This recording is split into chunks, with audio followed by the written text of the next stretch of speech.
भारी सुरक्षा के बीच हुई ईद की नमाज। नमाज के दौरान कई जगहों पर हंगामा। मेरठ में फायरिंग से मचा हड़कंप।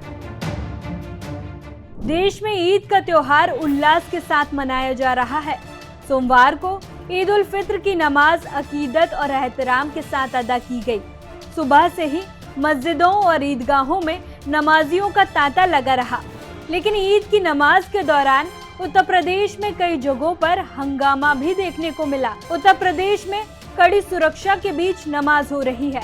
संवेदनशील जगहों पर भारी सुरक्षा बल तैनात किया गया है और ऐसे इलाकों को छावनी में तब्दील कर दिया गया है। लेकिन इसके बावजूद भी कुछ जगहों पर हिंसा और बवाल की खबरें सामने आई हैं। मेरठ में जमकर हिंसा और पथराव हुआ। मेरठ के जानी थाना क्षेत्र के कस्बा सिवाल खास इलाके में मुस्लिम समुदाय के दो पक्षों के बीच जमकर बवाल हो गया। विवाद इतना बढ़ गया कि इस बीच फायरिंग भी हो गई। गोली लगने से एक व्यक्ति के घायल होने की खबर है। वहीं करीब आधा दर्जन लोग घायल बताए जा रहे हैं।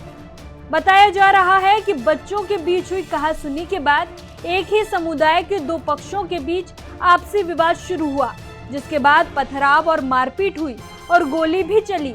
हिंसा की इस खबर के बाद हड़कंप मच गया है। पुलिस मौके पर पहुंची है। ईद को लेकर राजधानी लखनऊ का सियासी पारा भी चढ़ गया है। सपा प्रमुख अखिलेश यादव लखनऊ ईदगाह पहुंचे और नमाजियों को ईद की बधाई दी। इस दौरान उन्होंने पुलिस पर उन्हें रोकने के आरोप लगाए। उन्होंने कहा कि ये तानाशाही है कि दूसरे धर्म के लोगों के त्योहार में शामिल न हो सका। अखिलेश यादव ने क्या कुछ कहा, आप भी सुनिए। कभी इतनी बैरिकेडिंग नहीं होती होगी। जब मैं आज आ रहा था तो जानबूझ करके पुलिस ने मुझे रोका। मैंने जानना चाहा कि भाई क्यों नहीं जाने दे रहे हो।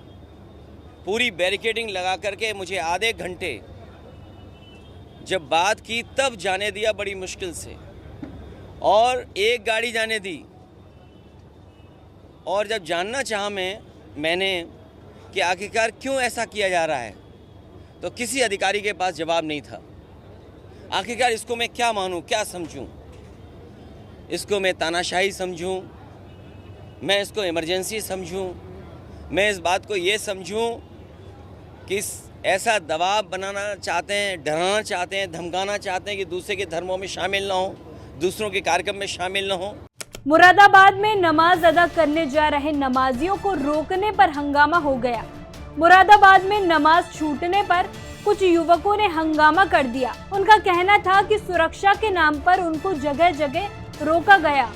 दरअसल ईदगाह स्थल पूरी तरह भर चुका था, जिसके बाद पुलिस ने कुछ नमाजियों को ईदगाह जाने से रोक दिया। इससे नाराज नमाजियों ने हंगामा शुरू कर दिया। पुलिस के अनाउंसमेंट के बावजूद भी नमाजी जबरदस्ती ईदगाह जाने की कोशिश करते नजर आए, जिससे हंगामा हुआ। हालांकि बाकी जगहों पर शांतिपूर्ण तरीके से नमाज अदा की गई। पुलिस ने क्या कुछ कहा, आइए सुनाते हैं।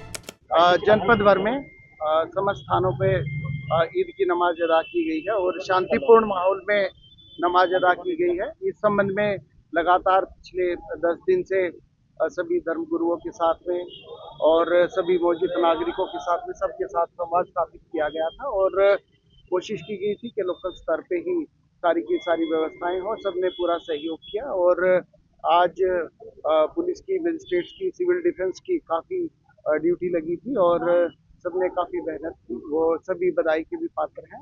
हापुड़ में ईद की नमाज के दौरान विवाद की खबर सामने आई है। मामला कोतवाली क्षेत्र की ईदगाह रोड का है। दरअसल ईदगाह में जगह भरने के बाद पुलिस ने नमाजियों को रोका, जिससे नमाजी नाराज हो गए। इसके बाद पुलिस और नमाजियों के बीच जमकर बहस हुई। खुले में नमाज को लेकर इस बार सियासत भी गरमाई हुई है। AIM पार्टी के नेता वारिस पठान ने खुला चैलेंज दिया है। वारिस पठान ने कहा कि अगर मस्जिद में जगह नहीं मिली तो वो सड़क पर ही नमाज पढ़ेंगे।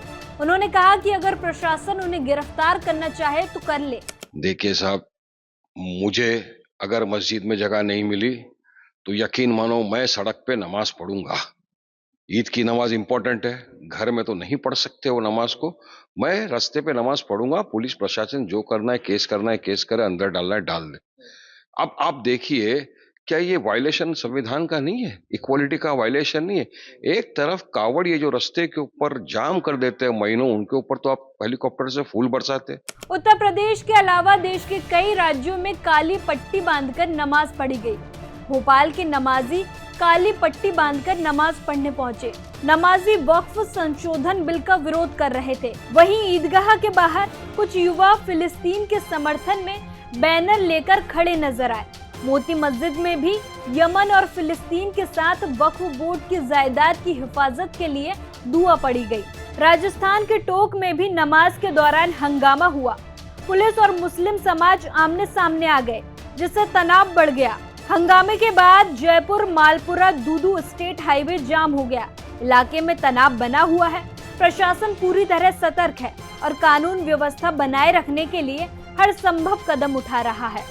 ऐसी ही खबरों के लिए जुड़े रहिए हमारे साथ। हम हैं यंग भारत, सच के साथ।